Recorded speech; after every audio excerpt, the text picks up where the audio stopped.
কয়েকজন মহিলার সঙ্গে মদ্যপ যুবকের অশ্লীল আচরণ, তারপর থেকেই উত্তপ্ত হয়ে উঠেছিল উত্তর 24 পরগনার হাবড়া 2 নম্বর ব্লকের দীঘরা মালিকবেড়িয়া গ্রাম পঞ্চায়েতের একটি অংশ। আর সেখানে এদিন এলেন বিধায়ক নারায়ণ গোস্বামী। সাব জানালেন মহিলারা রাস্তা দিয়ে নিরাপদে হাঁটবে, কেউ যদি তাদের কোনো ক্ষতি বা টোল করার চেষ্টা করে তার ব্যবস্থা নেবে পুলিশ। ইতিমধ্যেই পুলিশ ঘটনাস্থল থেকে একাধিক অস্ত্র, আগ্নেয়াস্ত্র এবং গতকাল 6টি বোম উদ্ধার করেছে। ঘটনাচক্রে জানা গেছে সজলধারা প্রকল্পের একটি ঘরের সামনে দীর্ঘদিন ধরেই মদ্যপ যুবকদের আড্ডা চলত। সেখানে বিভিন্ন অসামাজিক কাজ হতো বলে স্থানীয় বাসিন্দারা জানিয়েছেন। নাম উঠে আসছে যুব তৃণমূল কংগ্রেসের এক নেতার, যদিও সেই নেতা এখন পলাতক। বিধায়ক নারায়ণ গোস্বামী গতকাল ওই এলাকায় সভা করতে এসে সাফ জানিয়ে দেন এলাকায় শান্তি শৃঙ্খলা বজায় থাকবে, কেউ নিজেকে যেন কেউ কেটা না ভাবেন, এবং তিনি গ্রামবাসীদের নিয়ে একটি কমিটিও গড়ে দেওয়ার কথা বলেছেন। ইতিমধ্যেই ভিতরে নিচ্ছি না।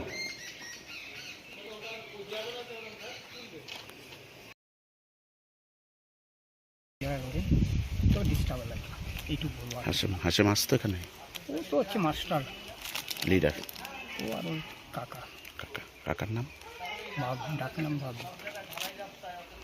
এই যে পুলিশের যে স্টেপ নিল, বোম উদ্ধার এবং 2জন অ্যারেস্ট, কতটা খুশি আপনারা? এটা আরো আগে নেওয়া উচিত, আরো আগে উচিত ছিল না? আপনারা আগেও জানিয়েছিলেন এই ঘটনা?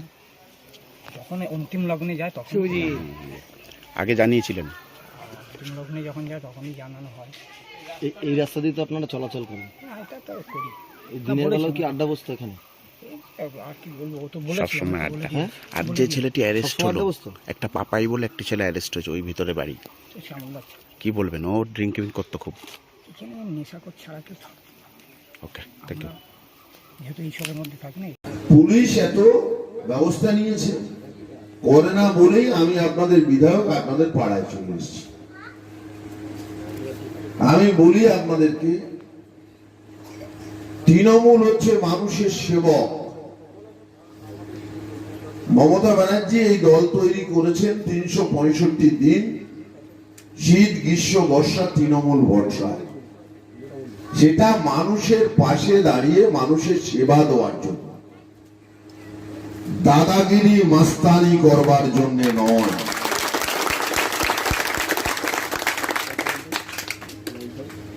যে বা যারা দাদাগিরি মাস্তানি করবে তাদের জন্য তৃণমূল কংগ্রেসের দল তার দরজা চিরকালের জন্য বন্ধ।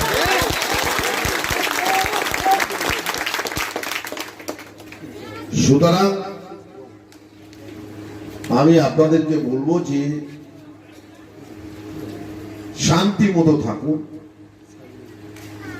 উদ্বিগ্ন হওয়ার কোনো কারণ নেই। পুলিশ যথেষ্ট তৎপর। আমার নিজের লক্ষ্য আছে, প্রত্যেক দিন আপনাদের এলাকার মানুষের সঙ্গে আমার কথা হয়, পুলিশের সাথেও কথা হয়। আপনারা নিশ্চিন্তে ঘুমান।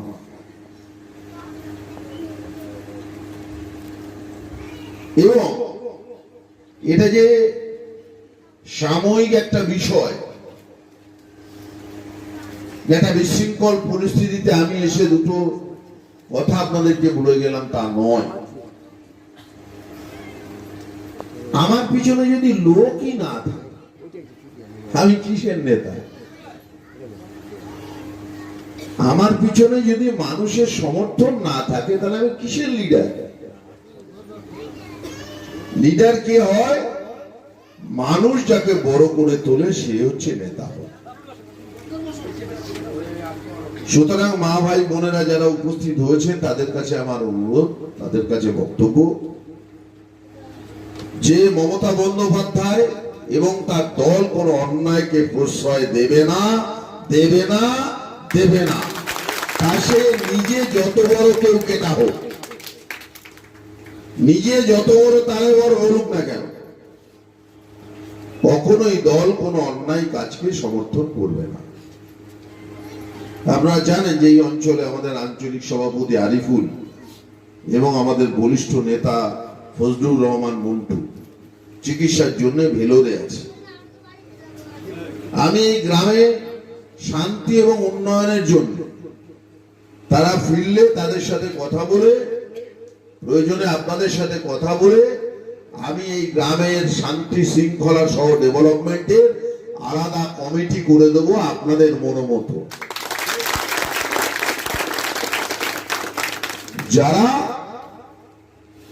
আপনাদের সাথে কথা বলে এই এলাকার শান্তি বজায় রাখবে, পাশাপাশি পঞ্চায়েত, পঞ্চায়েত সমিতি, জেলা পরিষদ, এমএলএ, এমপির মাধ্যমে আপনাদের এই এলাকার উন্নয়ন করবে। আজকে থেকে মনের মধ্যে কোনো উৎকণ্ঠা রাখবেন না। অনেক সময় হয় তৃণমূলের সংসার অনেক বড়, দু একজন দোষ করলে কেউ কেউ গোটা পার্টিটাকে দাগিয়ে দিতে